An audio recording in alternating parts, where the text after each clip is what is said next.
Welcome to Wit and Wire, the podcast that takes you behind the scenes to learn how to start and grow a successful podcast that makes an impact. I'm your host, Melissa Guller, and in each episode of Wit and Wire, I invite fellow podcasters and industry experts to share their diverse stories and strategies to help podcasters of all experience levels. Today, I can't wait to introduce you to Racheal Cook. As an award-winning business strategist, host of the Promote Yourself to CEO podcast, and best-selling author, Racheal Cook is on a mission to end entrepreneurial poverty for women. Over the last 10 years, she has helped thousands of female entrepreneurs design predictably profitable businesses without the hustle and burnout that doing all the things inevitably accomplishes. In fact, Racheal is a sought-after speaker on entrepreneurship, marketing, and productivity, and has been featured by the U.S. Chamber of Commerce, Forbes Coaching Council, Female Entrepreneur Association, and more. Her real passion, though, is supporting savvy, soulful women as they implement the strategy, systems, and support to uncomplicate their business so they can work less and live more. So, Racheal, welcome to the podcast. Thanks for having me, Melissa. I can't wait to learn more about your story, and I feel like this is going to be such a value-packed episode. So just to kick things off, I'd love to learn a little bit more about your own business story. So when you first started your first online business, what did your life look like at the time? So I first started my business under a different brand 12 years ago from the time we're recording this. It was the end of 2008, and I was completely burned out and ended up on a yoga mat, crying my eyes out, trying to figure out how I was going to overcome the burnout from the corporate consulting world I had found myself in. And I met my yoga teacher who asked if there was any way I could support her in turning her yoga studio around. And I realized, solo owner-operated business owners do not have access to consultants like me who are traditionally working with multi-million-dollar businesses, and they need help. So I started the Yogipreneur at the end of 2008, beginning of 2009, found out I was pregnant 6 months later with twins, and quickly evolved my business to be an online business, virtual consulting, coaching, online courses, instead of my more traditional consultancy, which I had done in the past, where I was basically showing up at your door, working with you hands-on inside of your business. And so now we are over a decade into being behind the scenes, but we have evolved beyond my initial brand, the Yogipreneur, to work with women entrepreneurs who are starting and scaling service-based businesses under the new brand, the CEO Collective, which I'm very excited about. Mm-hmm. And actually, something I love about both your podcast, which of course we'll talk about, and your business is your clear use of the term CEO. So I'm curious, why did you make that choice instead of just saying that your resources were for business owners? Yes. What's interesting is I have tracked alongside the entire evolution of this online business space. Just to give context, when I started, the only way to have a webinar was to use GoToWebinar, and it was hundreds of dollars a month. There was no easy technology. So I've seen the last decade in the online business space, and I've seen technology become so much easier, and I've seen the barriers to entry just drop so much. And when barriers to entry drop to any industry, we start to see a flood of people enter the industry. And that is exactly what we've seen in the online business space. A lot of what I started to see was women entrepreneurs who are interested in having more of a part-time business, like a side hustle, something that would give them maybe a little extra spending money.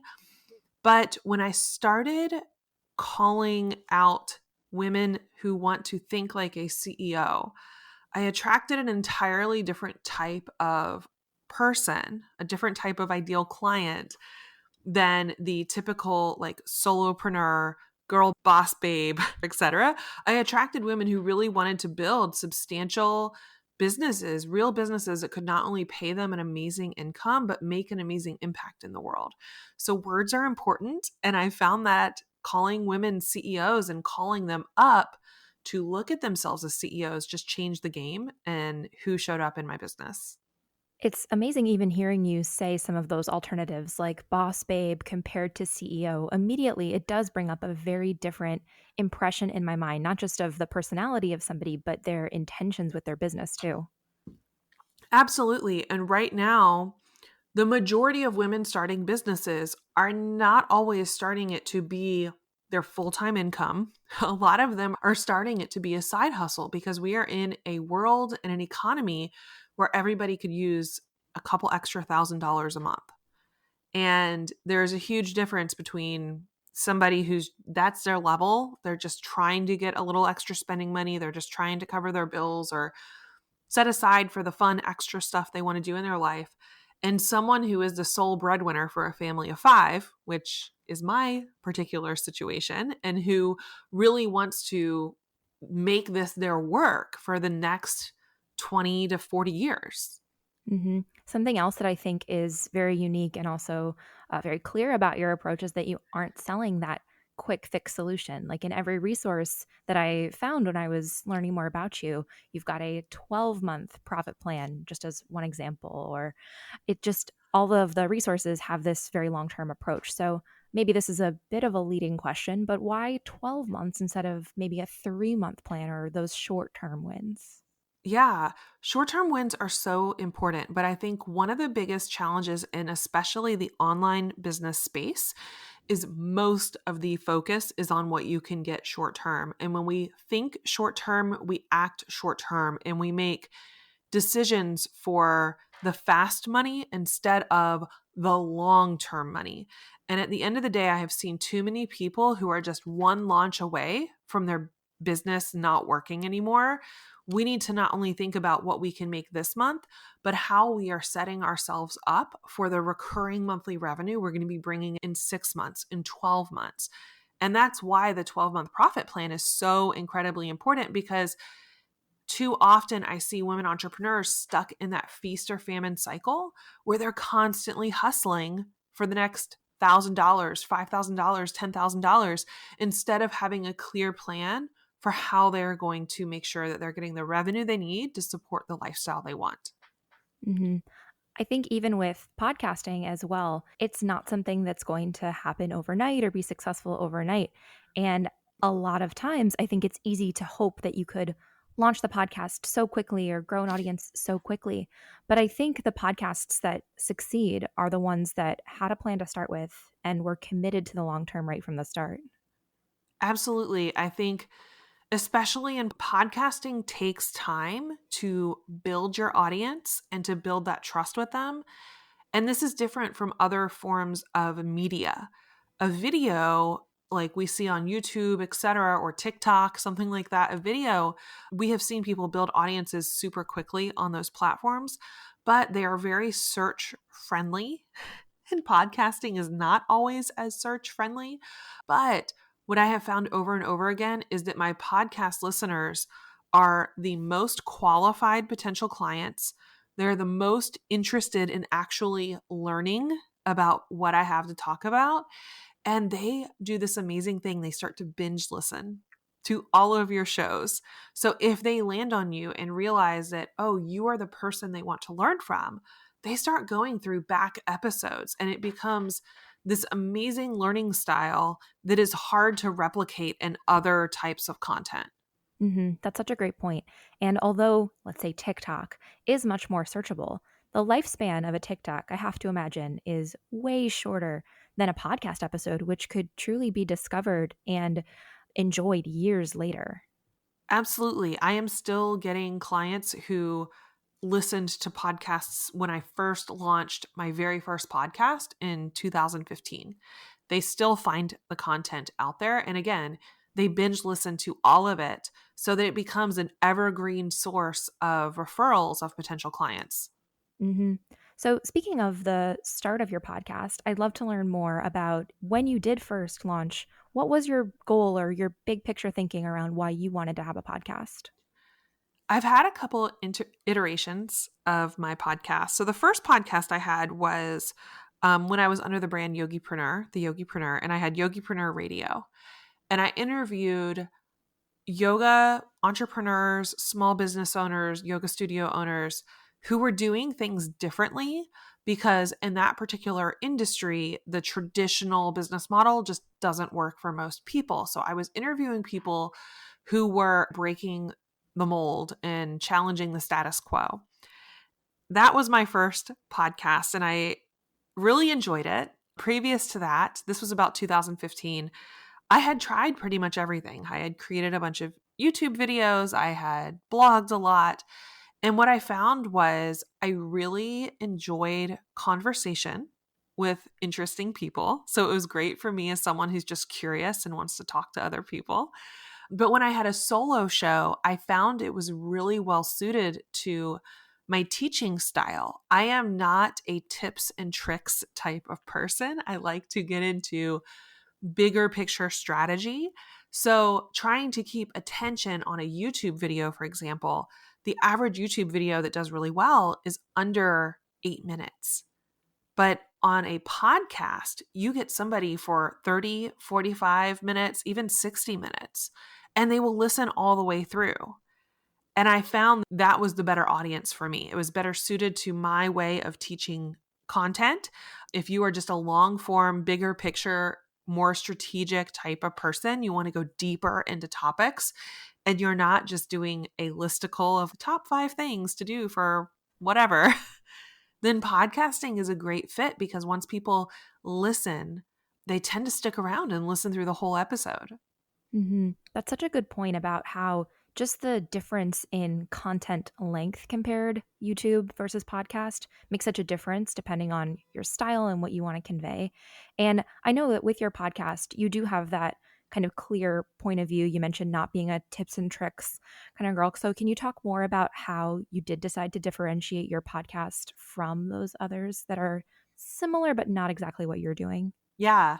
The current iteration on my podcast is Promote Yourself to CEO. And one of the biggest things I was committed to as I rolled this podcast out is I wanted to give people real strategy, the bigger picture perspective on how they can up level the way that they look at their business.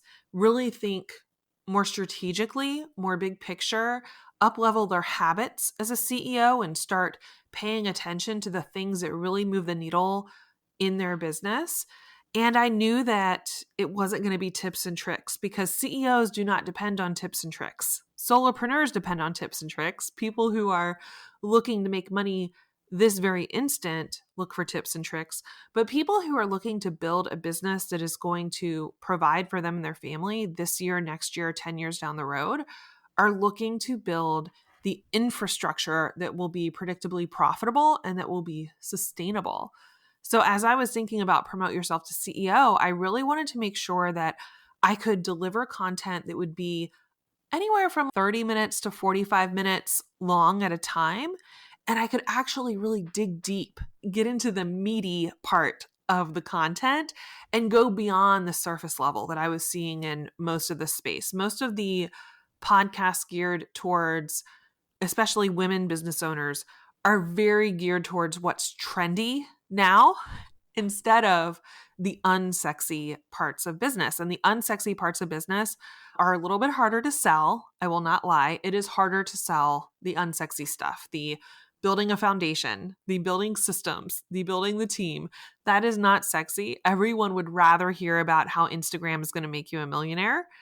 But I know that if I can actually dig in and help them understand the bigger picture strategy and where that Instagram tip or trick actually fits into their bigger strategy, that they will be more successful. So that was my thought process when I was mapping out Promote Yourself to CEO, was how can I really help elevate the conversation and elevate the mindset around how they should be thinking about their business. I feel like that's such great advice, probably for a lot of listeners, whether they're in business, health, parenting. I think in a lot of different worlds, helping people think bigger picture about that like unsexy stuff would be really valuable. But maybe do you have any advice on how to sell the unsexy, or how do you still get the message across and find listeners who want to tune in? Yeah. One is just knowing your audience. This is the most important thing, honestly. And I had to accept that my ideal client is a little bit further along. They are already past the tips and tricks stage. Like they've already tried all of the throwing spaghetti at the wall, trying to do all of the things. And they end up feeling like an octopus in roller skates, meaning they're constantly moving, but they're not really going anywhere. So I tend to catch people at that point where they have already listened to all the tips and tricks. And those podcasts tend to give so much information, but not much context for how it fits into a bigger strategy, that they start looking for me when they realize, oh, I'm stuck in this feast or famine cycle and I am working so hard, but not making a steady paycheck for myself. And honestly, for a lot of us, there comes a point where enough is enough. And you're like, this business either has to pay me a decent salary or I need to make a different decision. And that's where people tend to find me, is when they're at that point where they realize all the things they're working on are actually too much. They need to actually do less, but do it with more focus. And if they do things with more focus, they'll get the results they want. That can only happen when they have tried too much. I think this is really insightful because it's making me wonder, for different podcasters, maybe your audience is that person at the very beginning, like the day one business owner, the day one yogi, whatever it is. And for them, yeah, the headlines, the tips and tricks, there's nothing wrong with talking about those. And perhaps some people want to have a podcast around that.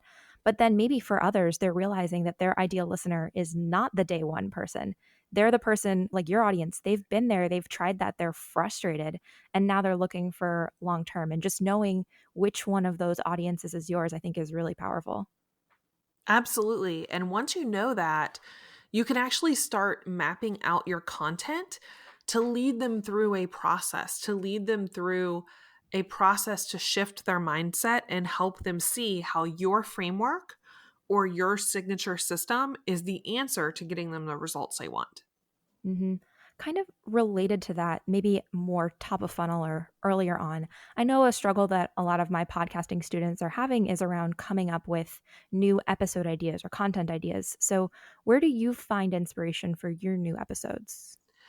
So I plan all of my content in a very strategic way. I'm always working backwards from what the next thing I am going to sell is.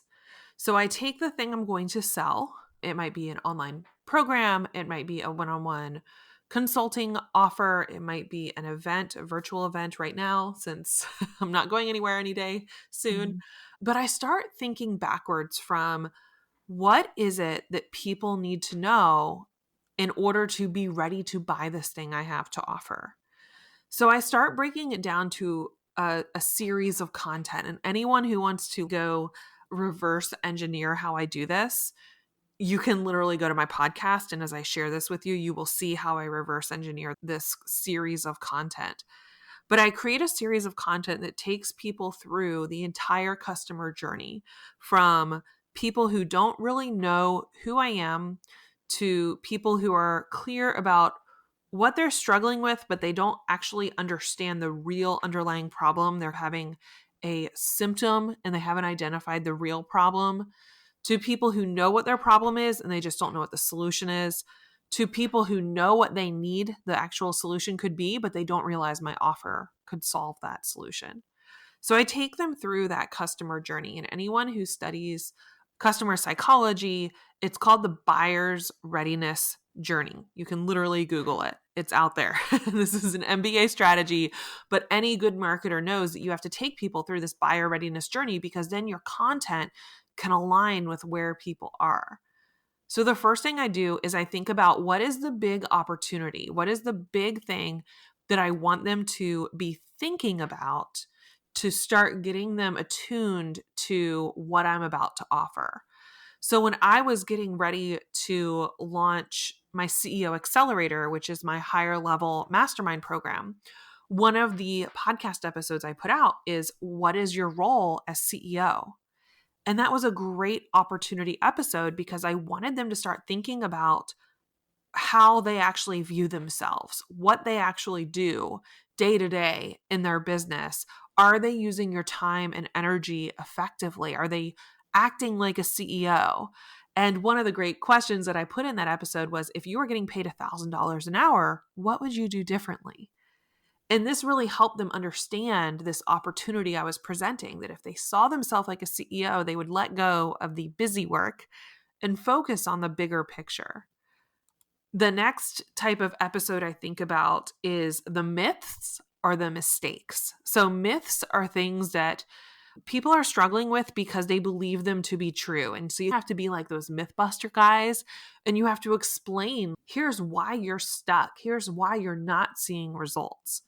Mistakes are similar, but these are things that, as the expert, because you're already down the path, you've already seen people struggle with all of the common mistakes. And when you can tell people, here's the number one mistake, or the top 3 or the top 5 mistakes people make trying to get to this next stage, then your audience is like, oh, they actually have been there. They've done that. I should trust them. They have their eyes on what this journey is like. Then I start thinking about the mindset shift. The mindset shift is super important. And this is honestly one of the hardest things for me to come up with, because I am very much a concrete, here's what to do person. I'm great at how-to content, but sometimes thinking about the mindset shifts that people have to make is a little harder for me. But when I started putting in content that was the mindset shift, then I could really overcome the objections in advance of people even knowing what I was offering. So a great example, again, coming back to my CEO Accelerator, I did a whole episode on the ROI of thinking like a CEO. And I walked them through the decision-making process of investing into their business, their skill set, their team, really thinking through all of the objections people have to spending money in their business by framing it in this way, that it was a big mindset shift they needed to make. And then I wrap up the series with a small win. And the small win is where you finally get to that how-to information, which most of us are really good at. This is where you're giving them that really practical step-by-step breakdown of, here's how to do the very next step, that baby step that helps them build confidence. And even if they don't implement it, they feel confident because as they're hearing it, they're like, oh, I could do that. So the small win content is really important. So once I put together all of these pieces, I have a 3 to 5 part series of content that is literally walking them all the way through the customer journey, helping them see what the challenges are, what the common mistakes are, what the actual real problem is, and what the very next step is. And this builds that relationship. It builds the know, like, and trust for them to be ready to work with me. Mm-hmm. And speaking of, at what point do you actually start to introduce the sale opportunity? Okay, this is such a great question. First, I leak my information up front. I start to reference examples based on what I am about to sell. So from the very first opportunity episode, I will start to say things like, my clients inside of the CEO Accelerator often struggle with finding their role as CEO. They continue to find themselves being the bottleneck. So I will kind of plant those seeds early on by referencing my clients who are in that program, the name of the program. I think that is really important, because you want to make sure that people are, opening up that little opportunity in their mind that she has a solution for this. I'm listening to this. I understand there's a challenge here. And she's worked with people who have also gone through this process. So make sure you're leaking that launch, you're leaking that information from the very first time you talk about it. The other thing I do is, as I gear up to announce the actual offer, I will be my own sponsor. So a lot of podcasts will go out there and get advertising. I don't do advertising on my podcast. I sponsor my own podcast. So I will legitimately create like a sponsor spot promoting my upcoming launch or my upcoming program. And I will give them like that 30-second highlight reel of, hey, if you are interested in this and you want to learn more, get on the wait list for the CEO Collective will be opening on this date. Make sure you're on the wait list. And I think that's a strategy that a lot of podcasters miss out on, but it is so incredibly valuable. And the other thing I will start doing as I'm creating this content and putting it out there is I will create additional value adds for the content, and I will drive those people to go to my website and download the checklist or the worksheet or the free guide that I have created. And this is a great opportunity for me to start creating a very segmented list of people who have been listening to this series of content. So I will do all of those things leading up to it. And the goal is by the time you actually announce that your program is open for enrollment, you've got a nice little wait list sitting there, or you've got a segmented list in your audience. Then I will legitimately show up and do what I call a preview episode.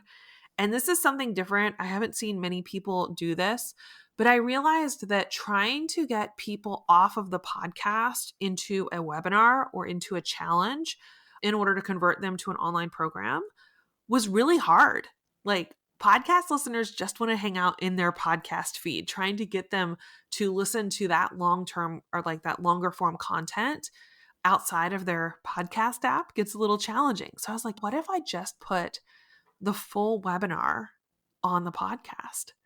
And so I started doing that. I would just put the full webinar on the podcast and have a nice intro there. I would tell people, hey, we're opening the doors to the CEO Collective this week. If you want to learn more, head over to theceocollective.com. And I would share all of the content with them right there on the podcast. And again, give a really clear call to action with a deadline to sign up or to reach out if they wanted more information. So I'm giving people a lot of opportunities to move from their podcast app to my email list so that I continue promoting to them in a different way as well. I think this is such a helpful walkthrough. It's clear to me that you teach because you have such a practiced understanding of how to share information. I hope that people were taking notes throughout. But something that really strikes me that you said right at the beginning was that you started with the end in mind, and then everything you did was so intentionally working toward your own product. And I love that you turn your own ad spots into opportunities for your business, and even treating them like an ad, I think is so powerful, and reading it as though it's an ad promoting your waitlist or the product, and really giving it space instead of just casually throwing away, oh yeah, I have a service, maybe you want it. Anyway, back to the episode, like giving it the space to really treat it like a product, I think is such a strong suggestion. Absolutely. I think this is one of the biggest things that if you are a online business owner, course creator, service-based business owner, coach, consultant, etc., sponsoring your own podcast is really powerful because it's easy for people to only listen to you in the podcast app. We need to make sure we're giving clear calls to actions for them to get off the app and into your email list or engaging with you in a different way. And this is one thing I'm calling the sales ecosystem. 10 years ago, everything was very linear. People found you, they had to opt in first in order to get all of the content that you had, and then they would hear a pitch. But now most platforms are keeping people on their platform. So whether you have a podcast or you do a Facebook Live show or you're showing up on Instagram all the time, those platforms do not make it easy to drive people off of them. But you have to drive people off of them if you're hoping to get more sales, because they need to see you not only on your podcast, they need to see the Facebook ad, they need to get an email from you, they need to have multiple touch points reminding them that you have something that could solve their problem. Mm-hmm. I read a book called Irresistible, and it talks about how we're very drawn to our technology. It is, in fact, becoming an addiction for a lot of us. But one of the sections that is exactly what you're mentioning is that these apps make money when you continue to use them. And so they're heavily incentivized to keep you in Instagram, to keep you on Facebook. And so it's not even just that people don't want to leave the app.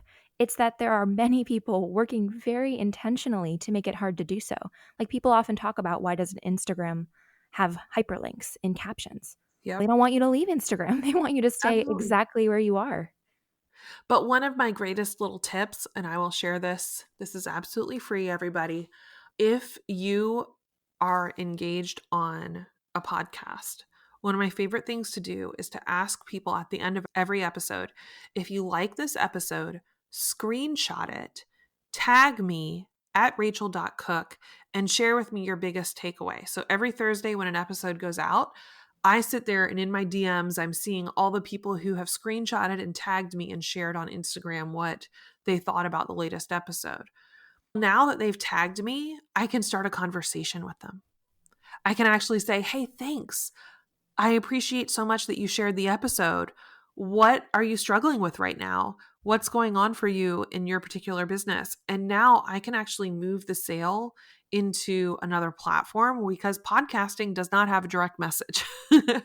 But if I get them on Instagram, I can then have a conversation with them, or I can give them a link to go get the resource from that podcast. Or if I'm really savvy, I can start targeting them with an Instagram ad, which, by the way, you don't necessarily have to have the swipe up in order to use the swipe up feature. If you have the ad running, you get a swipe up feature.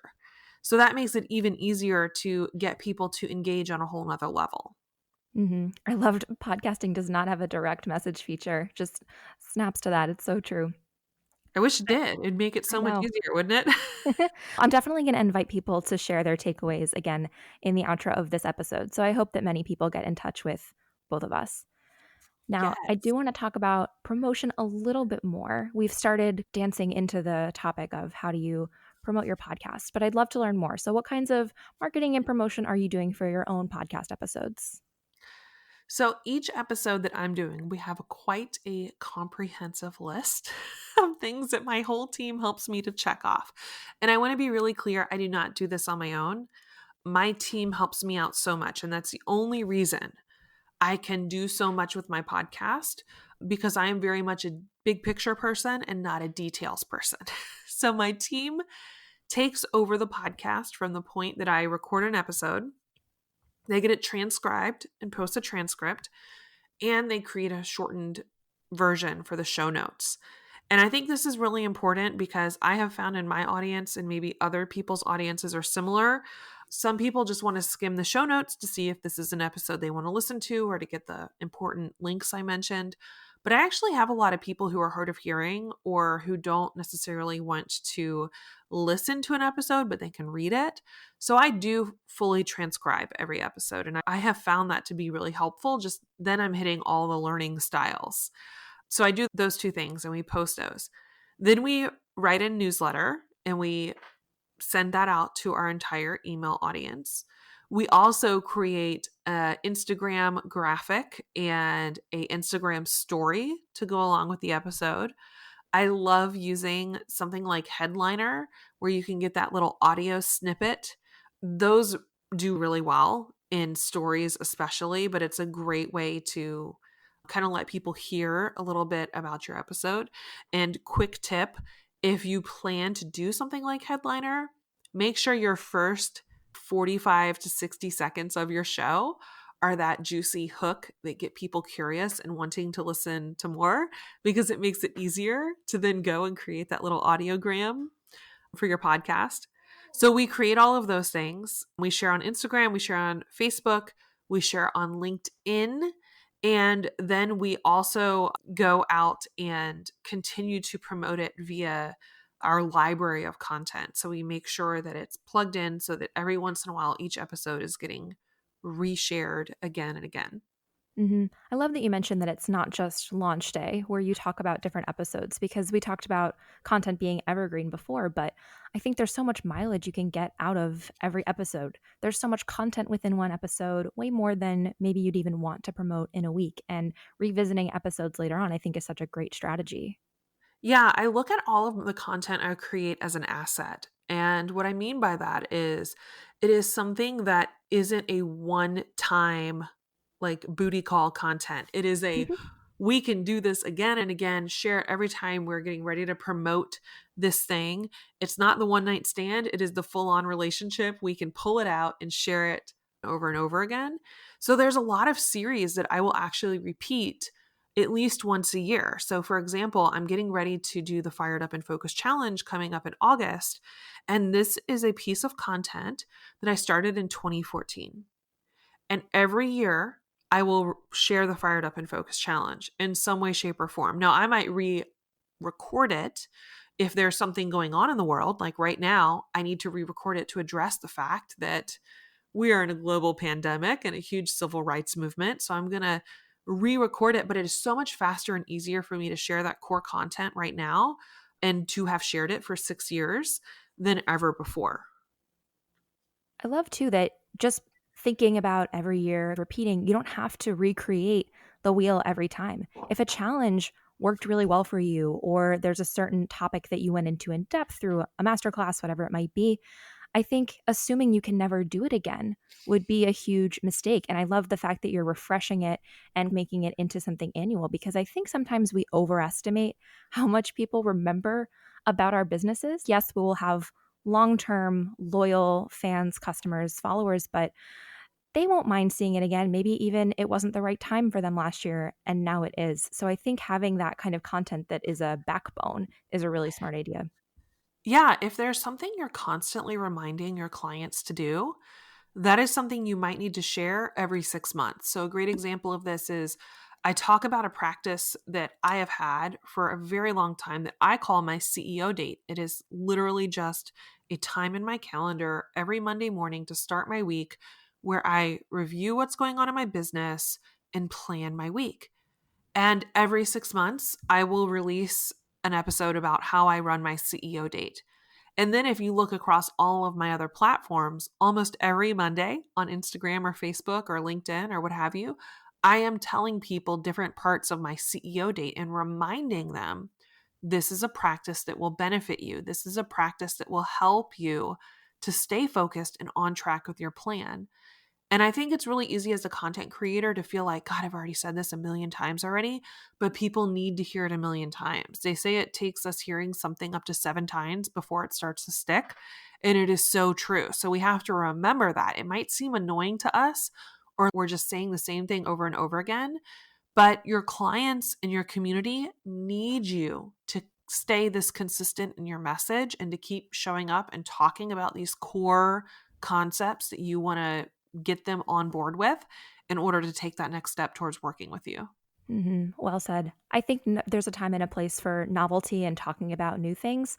But going back to the unsexy foundations, most people need to hear like the core good stuff that evolves a little bit, but the essence doesn't necessarily change. And it doesn't go out of style to talk about those things.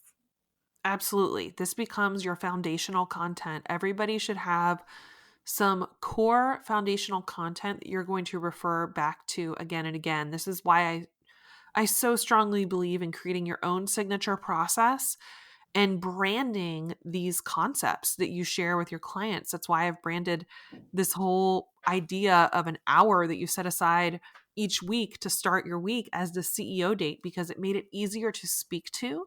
And it made it an anchor, a touch point for people as they're listening to be reminded, oh, I don't have to fly by the seat of my pants. Rachel's telling me I need to check in with my CEO date checklist and make sure the business is on track with our big picture plan.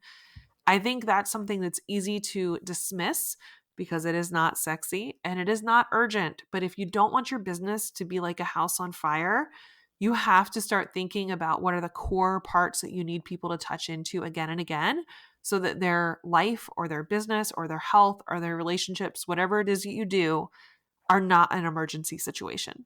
And you mentioned specifically having a signature process and naming it. And can you talk a little bit more about why that's so important? That is so important because people need something to ground them in the concept. And if we just leave it too broad, then they won't have a way to name it or to talk about it or to remember it. We need to make things sticky. And this is just copywriting, marketing strategy.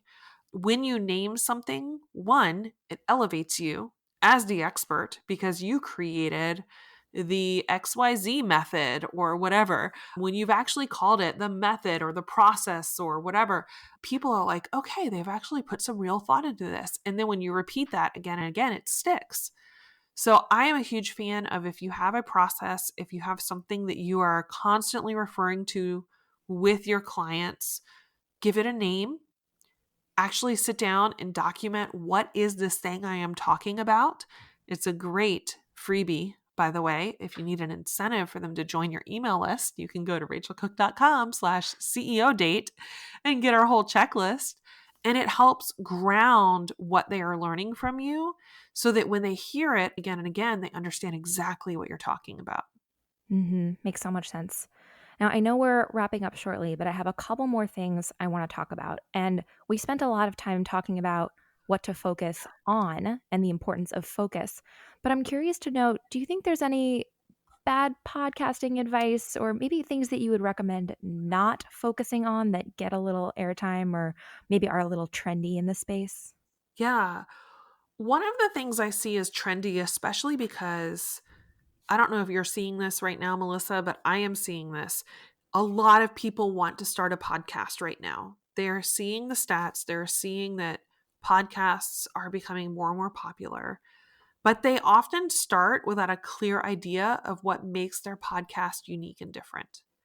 And if you start your podcast without understanding what makes it unique and different, it's very easy to create just another interview show. So one thing that I love about your podcast is that you're very focused on talking about podcasts.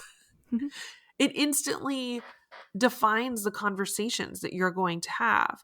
And I think that's one big thing that's missing. There's no clear definition, and instead it just becomes another very broad podcast about business, or about health or about nutrition. And we really need to narrow down our focus and have a clear point of view. So the saying is the riches are in the niches. It's absolutely true. Mm-hmm. That's one thing I think is really important to keep in mind. The other thing is to make sure you are being seen as the expert. So I often hear from people who want to start a podcast and they default to, I'm going to interview a lot of people. And that actually does not always result in people buying your products, programs, or services. And there's a reason that it doesn't result in a lot of sales for those people.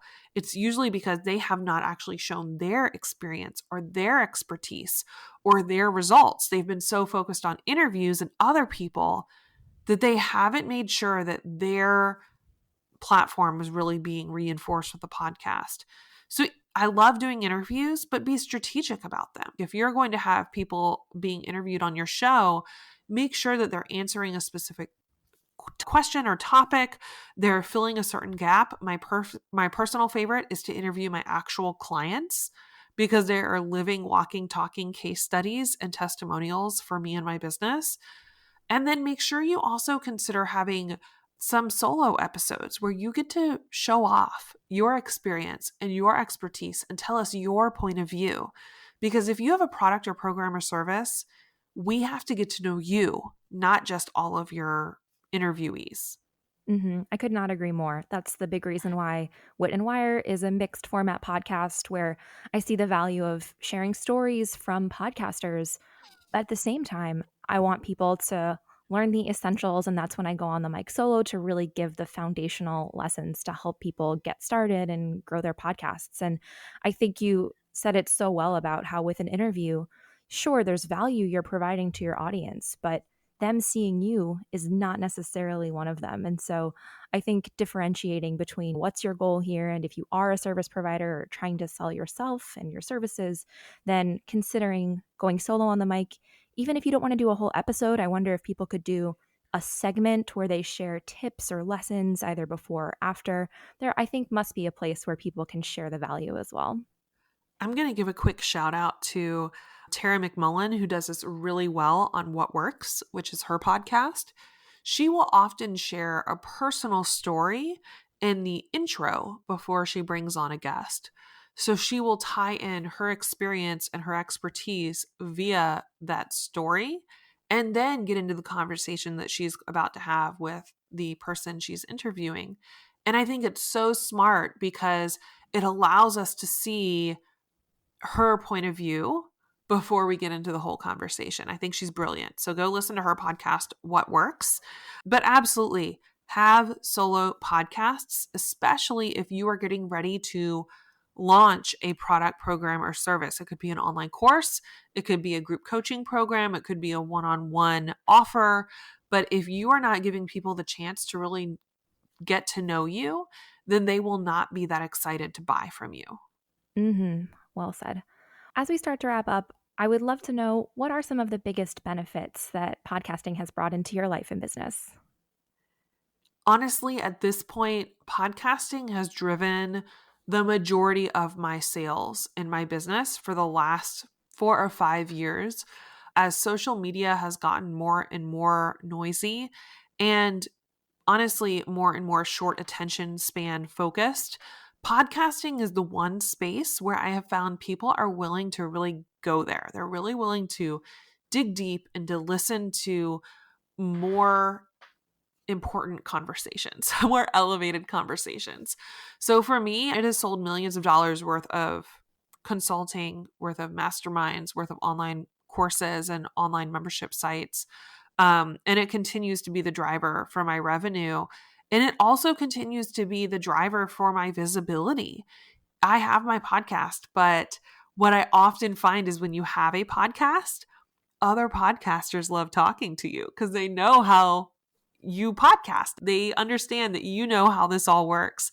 And I have found so many not only interview opportunities, but speaking opportunities, television opportunities have all come because people can find my podcast and hear from me.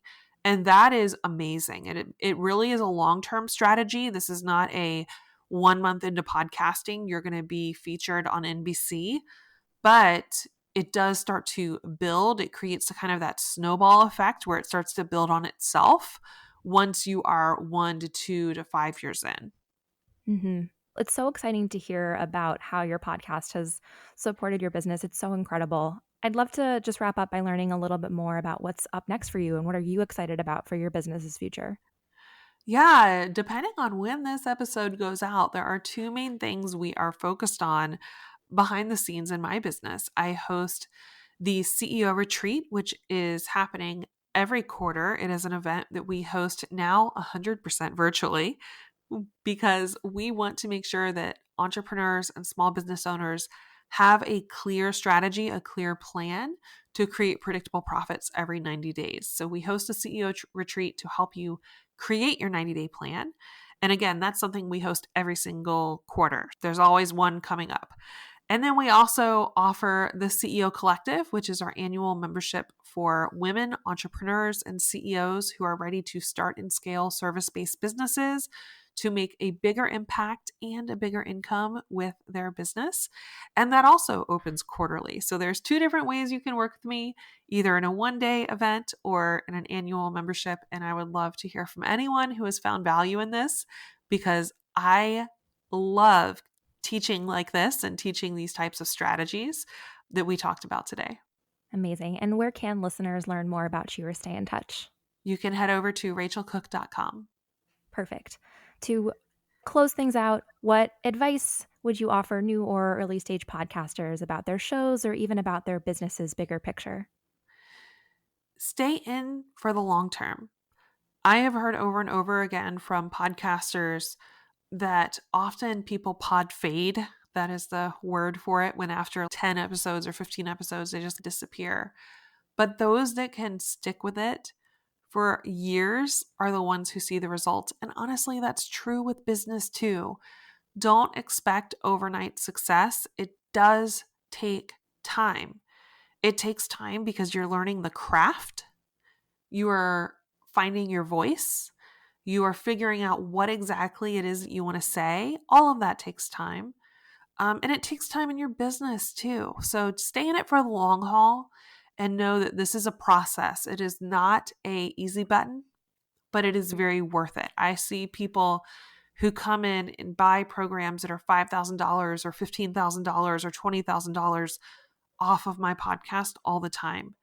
And that is because this is the only medium that it is literally the most intimate medium we have. People are literally probably listening to me in the shower, and I've had people tell me that. They take you along for their life, and it feels very intimate. They really feel like they get to know you, and that is very different from any other medium of content I've experienced in 12 years of being in business online. Well said. Racheal, this has been an absolute pleasure. I know I've personally taken so many notes, and I hope that listeners have too. So I just can't thank you enough for joining. Thank you so much for having me. Thank you again for joining us this week. To learn more about Racheal's business and podcast, our podcasting resources, and everything mentioned in today's episode, check out the show notes at witandwire.com/20. If you are excited to start your own podcast, but you aren't sure where to start, check out our newly revamped program, the Podcast Kickstart Program. Podcasting is about more than just the right microphone, and I've had over 300 students enroll in the last few months alone to set their goals, choose their format, and get ready to start recording. Right now, it's just $27, and you can find a link in the show notes or at witandwire.com/kickstart. Thank you again for joining me, Melissa Guller, in this episode of Wit and Wire. I'll see you next time, podcasters.